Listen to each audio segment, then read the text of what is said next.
After the shock of another school shooting, have you ever wondered how on earth did we not see the signs?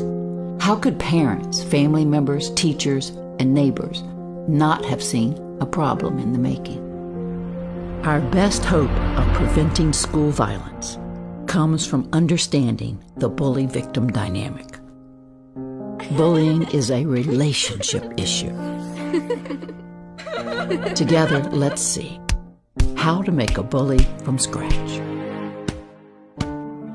It takes years to make a bully. In fact, all bullies start out as victims.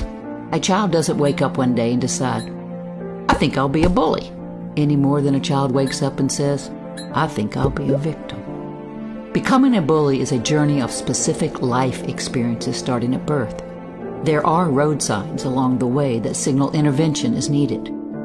We must know the signs to effectively derail the bully life path. To do this, it's important to distinguish between normal aggression and bullying. Children no longer say, he teased me or she hit me. Instead announce, I was bullied at school. Even a president of the United States, Barack Obama, says he was bullied for having big ears. He probably was indeed teased, but not bullied. Bullying is a specific and very serious type of aggression. Let's travel together on a 5-stop journey into the heart of how a bully is made, so we can learn to see the signs. Missing them can be deadly. We will start at the beginning of human life, years before you might have thought. Step into our transporter. First stop, the mother's womb. Let's imagine these children-to-be represent all the kids in the world. Of these children, a handful will experience some form of prenatal stressors and develop a difficult temperament. These little ones are hard to soothe and have trouble sleeping or eating. You love them deeply, but they're a little hard to fall in love with.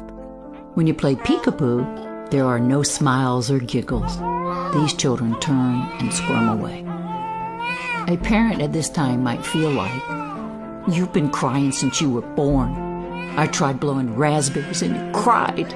I tried rocking you and you cried. I can't handle this anymore. Just shut up. This parent is really saying, I love you, but I'm having a hard time falling in love with you. Help. This is so hard. Some of these children with difficult temperaments will have very out-of-control behaviors. They're defiant toddlers, and later, hard-to-manage 3-year-olds. Feeling powerless, parents resort to chronic, punitive discipline that victimizes their own children. I will count to 3. You better get over here or else. 1, 2. By age 3, we start to see 2 different types of victims emerging. One is aggressive, defiant, and hot-tempered. The other is passive, acquiescent, and anxious. Let's get back into the transporter. Our next stop is preschool and kindergarten. During this time, our children find themselves in more complex social settings like school. They have trouble playing with others from a lack of basic social skills and the ability to regulate their own behavior. Other children often exclude them, finding them boring or being frightened by their aggression and outburst. Teachers don't have the skills either, and further compound the problem by using their own exclusion strategies. Go to timeout. Go sit in that chair now. These kids are emotionally reactive when things don't go their way. The aggressive child goes from upset to rage in seconds. The passive child gives up just as quickly. Since they cannot self-regulate, they are unable to learn appropriate social skills. The aggressive child hits, grabs, and takes what he wants. The passive child allows others to hit and grab without saying a word. Their chronically stressed brain creates mental distortions in the way they perceive themselves and others. The aggressive child sees hostile intent in others' everyday actions. The passive child believes he should be treated poorly and expects poor treatment from others. Adults tend to see the aggressive child as mean and the passive child as unmotivated or lazy. These judgments blind us to the road signs. allowing the aggressive child to move one step closer to becoming a bully and the passive child in becoming a victim. All aboard! Let's continue on to first and second grade. Things get worse as our children move further into the world of friends. All human beings require a sense of belonging. These children, desperate for connection, are often pushed to the side by classmates, teachers, and schools. They have been excluded from connections with others since birth. This immense social pain actually involves the same pathways in the brain as physical pain in the body. Somewhere during this time, the social pain of rejection becomes so great, the brain undergoes significant changes. For both bullies and victims, the brain compensates for a life of painful disconnection.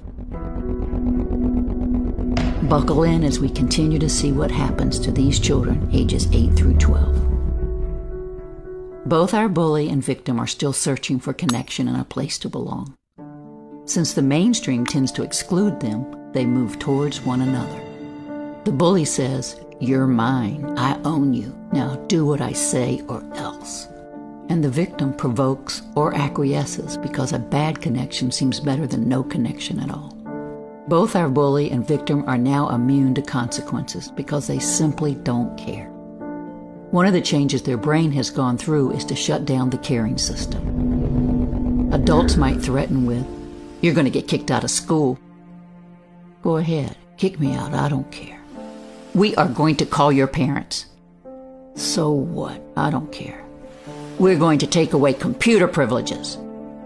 "I don't care. I don't like the computer anyway."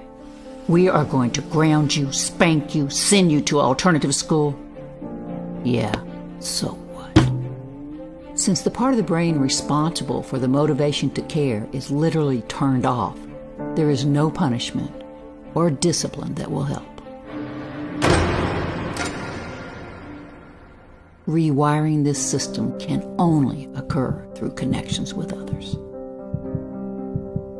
When children say, "I don't care," their brain is unconsciously saying, "I don't feel cared for by anyone, anywhere." Our final stop brings us to the teenage years. Continually trying so hard to belong, the bully may join a gang of tough guys or hook up with some mean girls. They perfect their craft through cyberbullying, spreading rumors, physical action, and day-to-day threats. At this point, the bully is now a dangerous teenager whose brain has changed in two very significant ways. The brain has become programmed to biochemically experience pleasure from hurting others.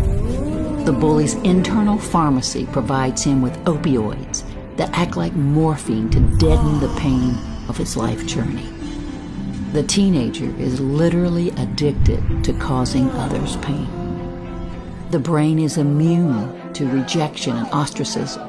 This teenager no longer feels a need to belong or care. The skill of empathy is offline. Our victim, on the other hand, lacks the internal pharmacy that a bully has to provide him with relief. The teenager is prone to suffering quietly and then exploding. The pain can become so intense that he may kill himself or others, as we have seen play out in school shootings. Bullying a bully with tough measures and excluding him with no-tolerance policies compounds the problem. We are systematically applying the exact treatment that created the bully in the first place, and then expecting it to help. Effective discipline consists of two parts: the slow building of bonds and healthy relationships, and the quick strategies needed in the heat of the moment when conflict occurs. Bully prevention and intervention can only occur in the slow stages of relationship building.